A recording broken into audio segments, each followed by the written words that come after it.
at like 7:30, and it can be a long one. And then the second show starts 9:30, 10 o'clock, the ones after that. The Academy members have to stay for a certain percentage of the movie, 40, 50, 60%, where it doesn't count that they saw it. And the musical zone is a stinker. That audience, they know to the minute when they could leave that movie theater and have it still count that they actually saw it and therefore can vote. Last night, everybody stayed to the end. And it held everybody's attention, and I have a theory as to why the film was so compelling. One of which, it was a well-made movie.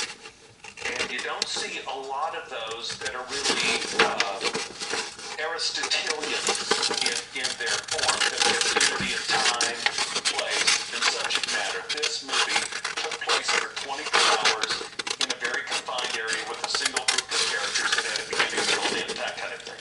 We responded to that. But the second thing it had, which got me thinking, which is why I have my stories for the podcast, was that it was about heroes, and different kind of heroes in different settings. And it made me think about our culture today. And for a long time, I think our hero culture, and you tell me if you agree or disagree, that our hero culture's been kind of splintered. It's been splintered by the cult of celebrity. It's been splintered by the cult of famous athletes, which is kind of celebrity, and it's been splintered by like reality shows, where you basically are watching kind of scary, trashy people, and these people have taken the place of our heroes. I don't know, what do you think? Yeah, I think that our definition of heroes has definitely changed. It's no longer the unassailable, morally spotless figure in public life. It's definitely because of the way that we consume information these days. Is definitely something that a hero is someone who you see more sides of than you have seen prior to that. Yeah, I heard a producer of one of the reality TV shows talking today and saying that the point of a reality show is to put these things in a fishbowl that we could, like in an aquarium, and we could watch them all day.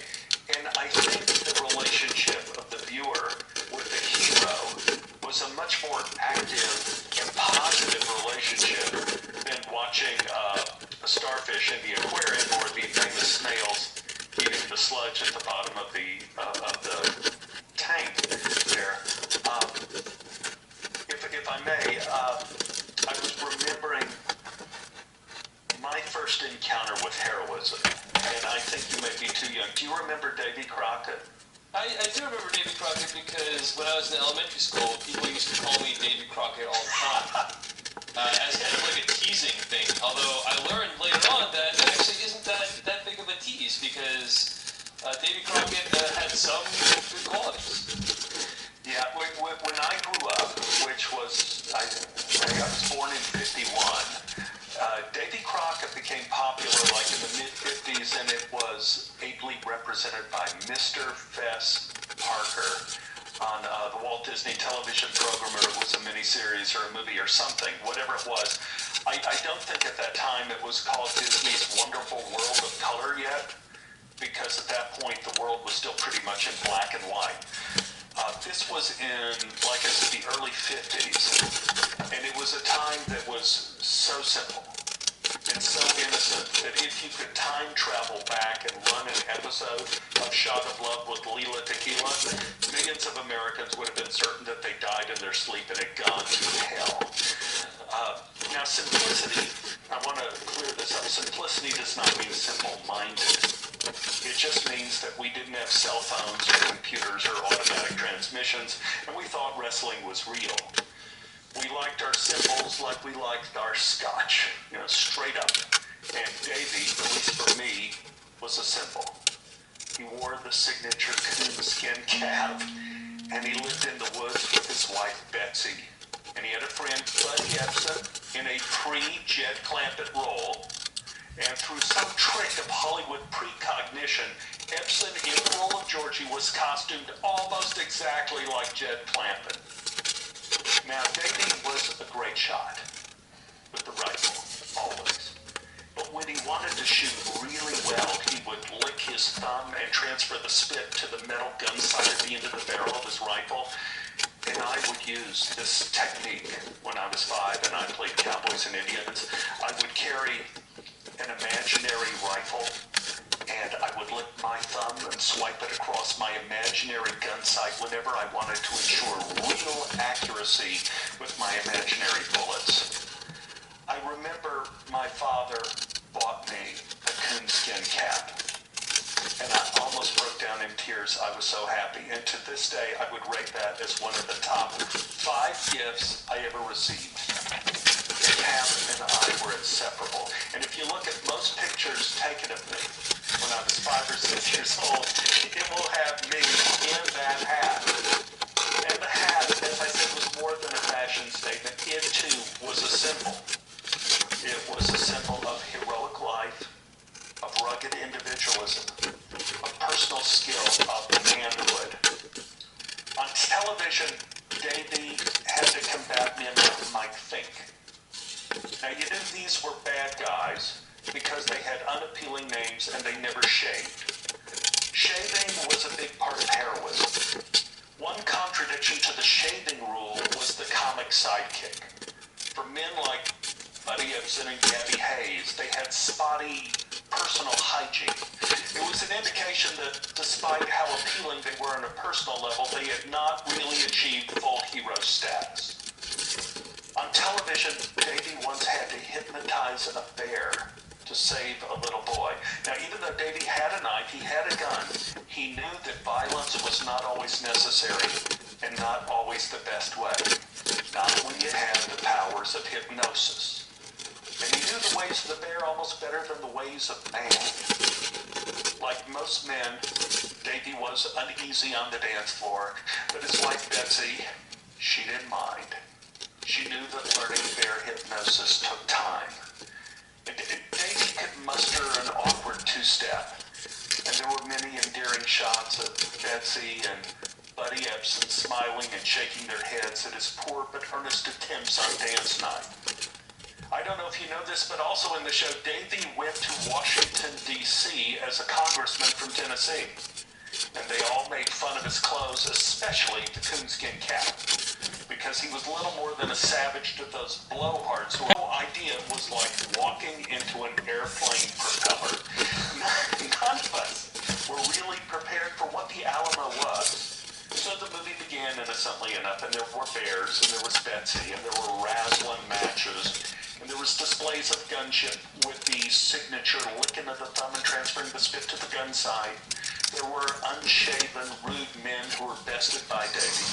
And then there was more. There was a new character, Jim Bowie. He was well shaven. He carried a huge knife. He also knew his way around a bear. He told Davey about a place called Texas, where a man could be a man. And Davey listened with interest. Now, in the theater, somehow watching, I was feeling like the train was going off the track. I mean, why Texas? Why does he have to go to Texas? Tennessee was fine. Tennessee had everything a man could need. Then in the movie, the fever came, and Betsy died. Betsy died. With the fever. I mean, what was that? That wasn't in the television show. And Buddy Ebsen tried to comfort Davey in his grief, but Davey was inconsolable. So he left for Texas with Jim Bowie. And that wasn't on the television show either. And something was going terribly wrong with the story.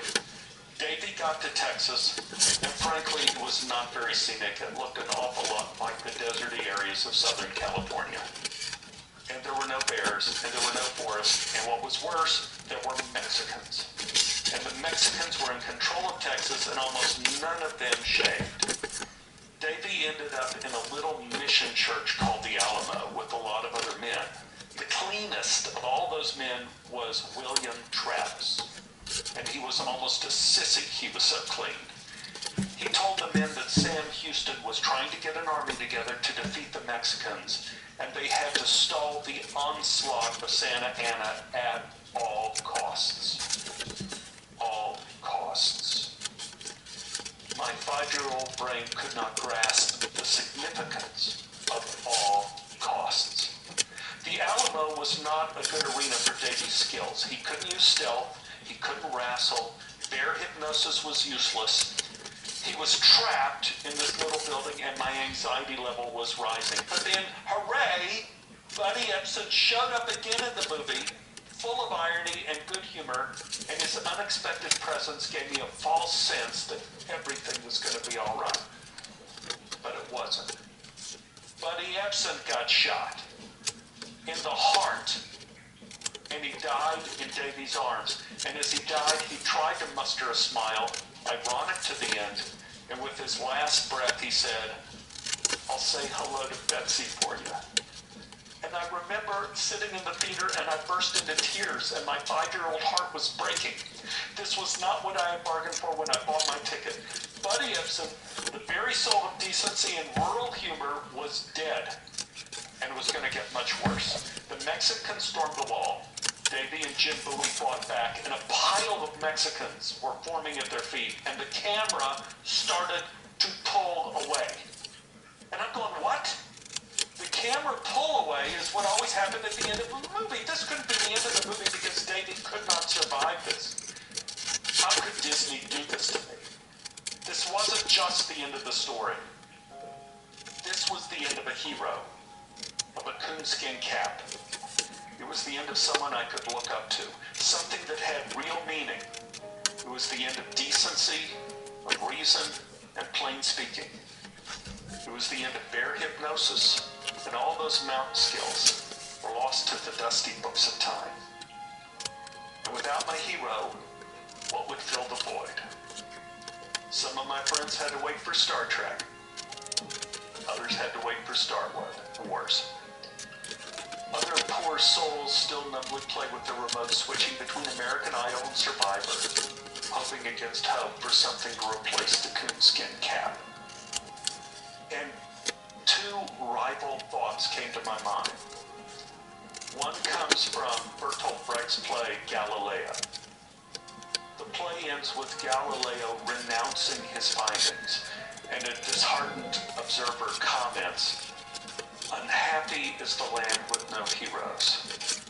And Galileo answers dryly, "Unhappy is the land that needs heroes." And the second truism is kind of paraphrased from G.K. Chesterton, great philosopher of the early 20th century. He said, "The people who don't believe in God, it's not that they believe in nothing, but they're doomed to believe in everything."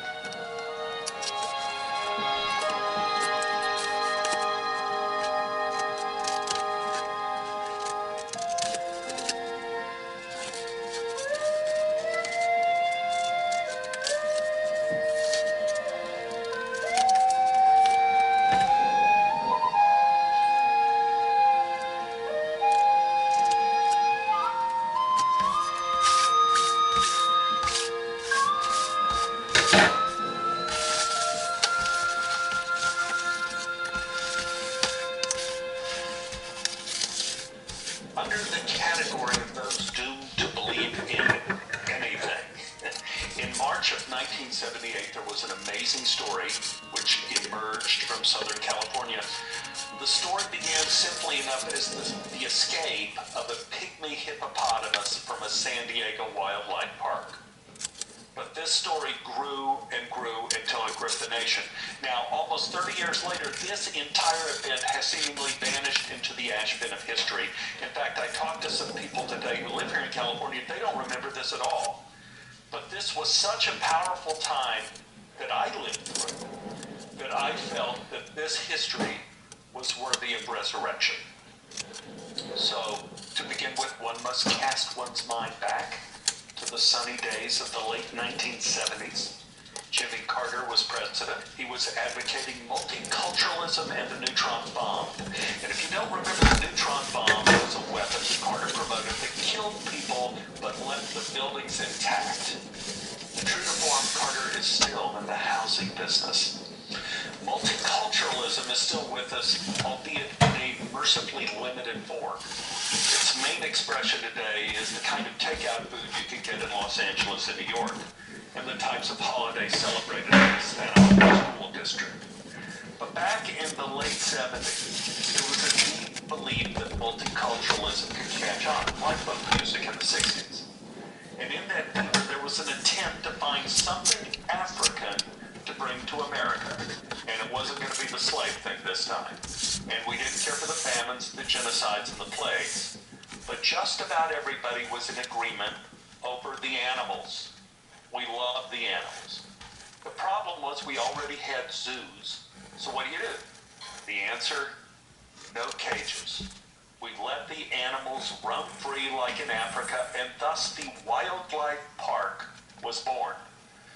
Now, the concept of the wildlife park had serious limitations.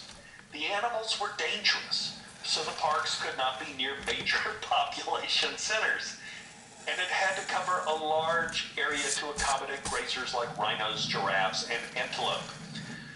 And also, the only cost-effective way to create these parks was to grab up huge tracts of cheap, unusable land like floodplains or under high-voltage towers. The results were that visitors would have to drive a very long distance to a deserted, inhospitable area to see lions from the comfort of their cars. It sounds like madness now, but remember this was the late 70s. The result: the long drive time, the ominous presence of high-tension power poles meant a very low volume of visitors.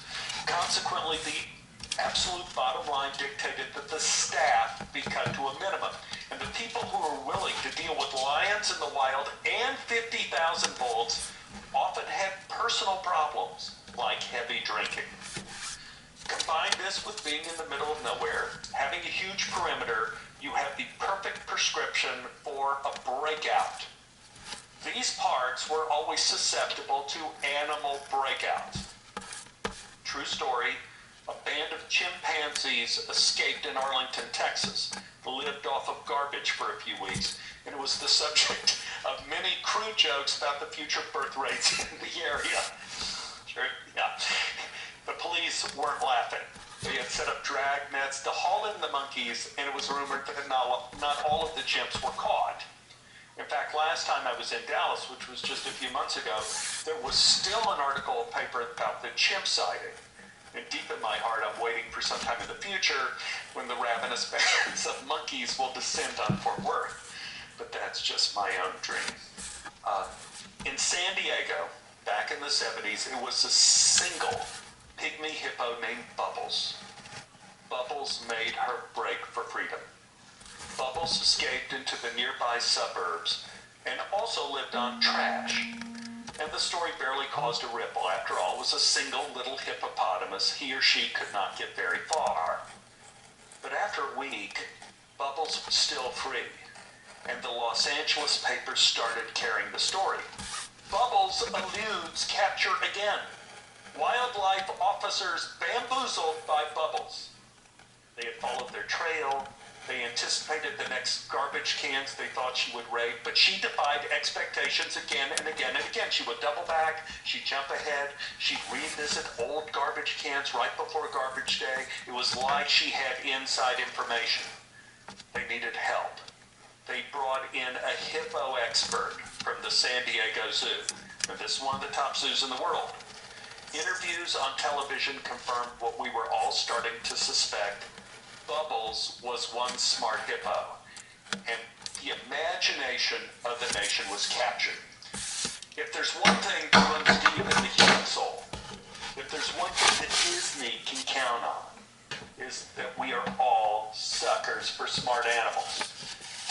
Television commercials have shown talking dogs and talking cats for years. Even though they only talk about food and litter, we're still amused.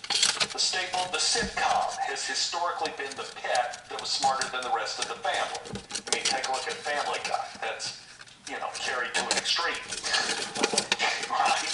I was in the pilot of a show in which the lead often wanted to talk to his rat for advice. He was talking to a rat for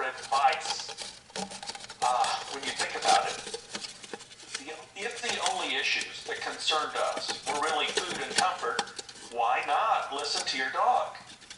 And in my household, there were no exceptions. We're all beholden to smart pets. We always turn to them in moments of crisis, and they're often our focus of our intention and concern. And I remember there was a time a few years ago, I was out of town and didn't have a lot to do but watch wrestling on television, and I made up an objective list of the relative intelligence in my home, from smartest to stupidest, and it went something like this. Number one, smartest was Blackberry the rabbit. Number two was Anne, my wife. Number three, Bandit the cat. Number four, William, the 11-year-old child. Number five, Robert, the 16-year-old child. Number six, Thistle, the rabbit. Number seven, Rosie, the rabbit. Number eight, me. Number nine, Campion, the rabbit. Number 10, Flurry, the rabbit. And number 11 was Tugger, the turtle. I'm sorry, I gotta interrupt you, Stephen. So first of all, you rated your wife underneath an animal in terms of intelligence? Is that correct? Oh yeah, wait, Blackberry was Blackberry was really brilliant. Now Anne is very smart, but Blackberry was brilliant. And you were able to apparently decipher with a very fine level of granularity the intelligences of your other animals to stack rank them that way, apparently. You know, David, if you lived here for a week, you would see that it was like the striations of some sort of sedimentary rock. It'd be very, very simple for you to pick out, you know, the intelligence of these animals. I will take your word for it. I'll take your word for it. Yeah, Thistle was incredibly intelligent. So was Rosie about getting food. Me, I'm always confused. Now, Campion was not very bright. Campion was a male rabbit that just wanted to hump about anything. And once I caught him humping our watering can. And, you know, I've never done that. Never. No matter what the neighbors say, I never did that. And I need to also point out that in my defense, I never went to Tugger the turtle for anything. That turtle is lucky it's still alive. Oh dear. But anyway, we digress.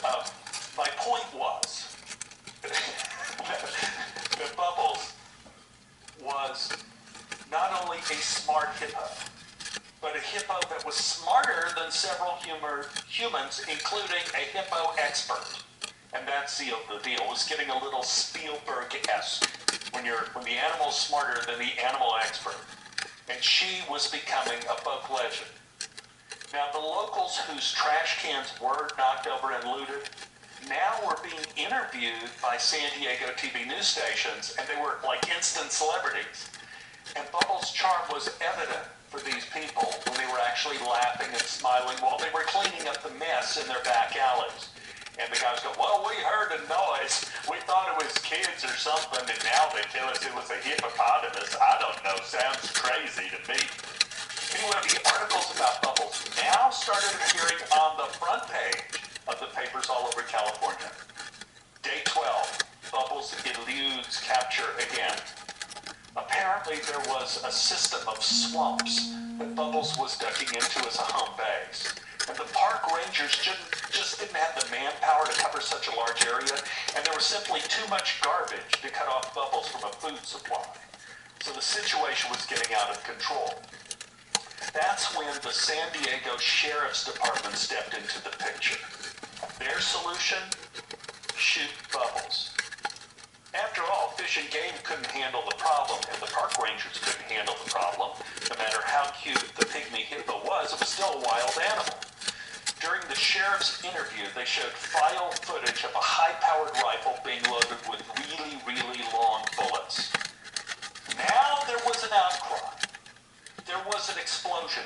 There was chaos. Now this cute story turned out to be not so cute in a heartbeat. It was unthinkable. Shoot Bubbles. The hippo had done nothing. It was just foraging.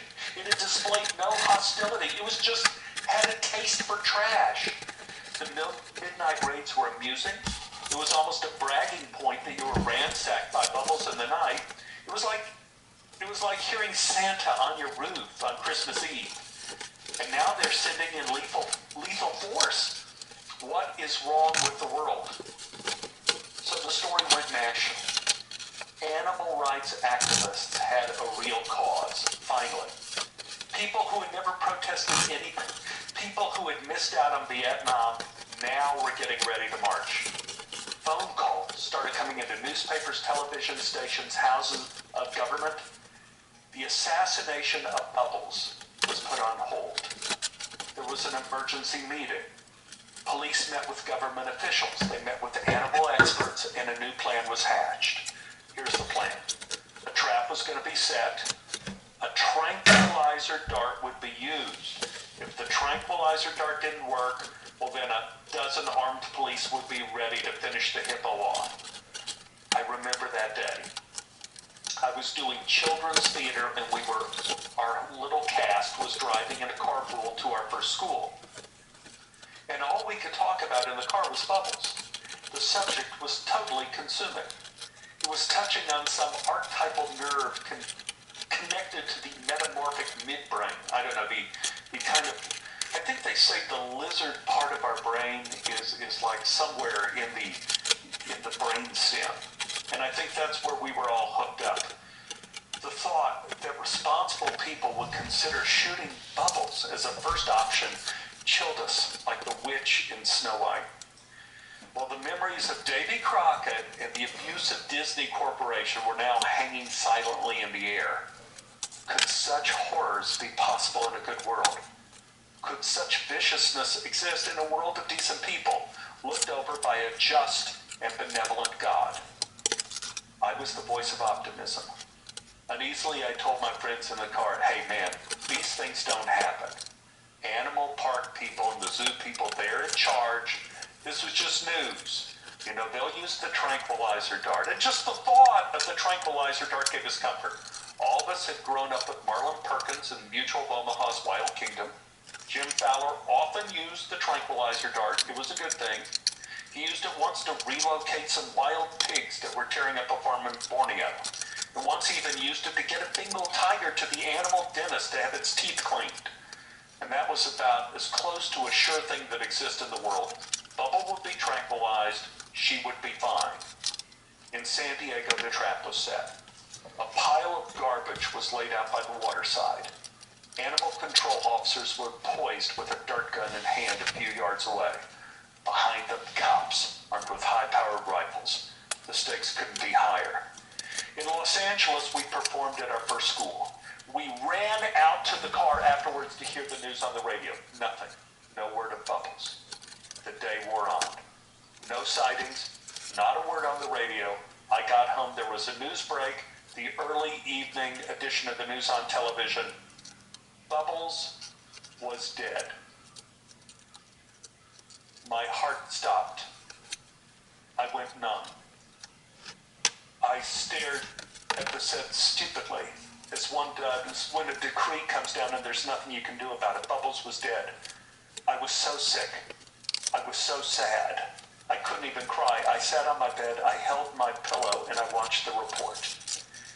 Here's the story. This is the truth. This is what happened. Bubbles was not shot by the police. Bubbles came out of the water, was shot by a dart. She was scared, she was disoriented, she began running around in a panic. The drug took hold, she fell on a tree stump.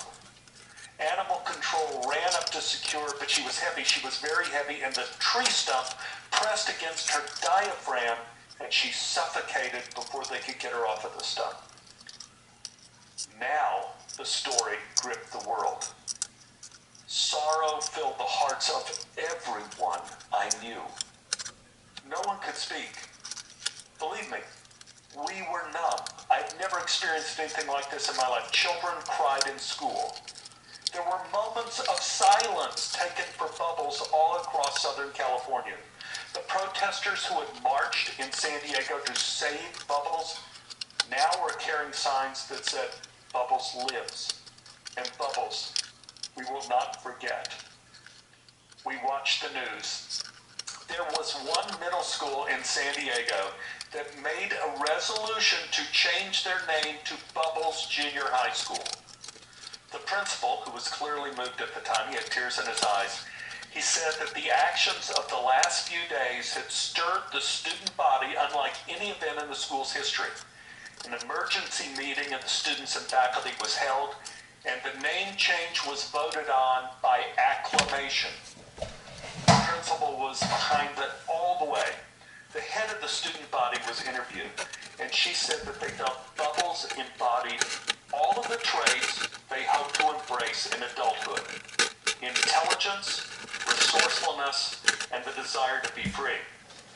They left out the insatiable taste for garbage, I guess. But the camera panned to the rows of crying children who began to sing a new school song. And it kind of went like this: Hail, all hail, Bubbles Junior High. There wasn't a dry eye in the house. Well, life went on in its predictable day-to-day way, even though the heart of the day seemed to not be beating anymore. And in some way, we felt like the world was no longer safe, that it no longer smiled, and it certainly could not take a joke. It was probably the finality of it all, the death, the tears, the singing school children that contributed to the story now being buried. It was buried for about 2 months when a remarkable event occurred.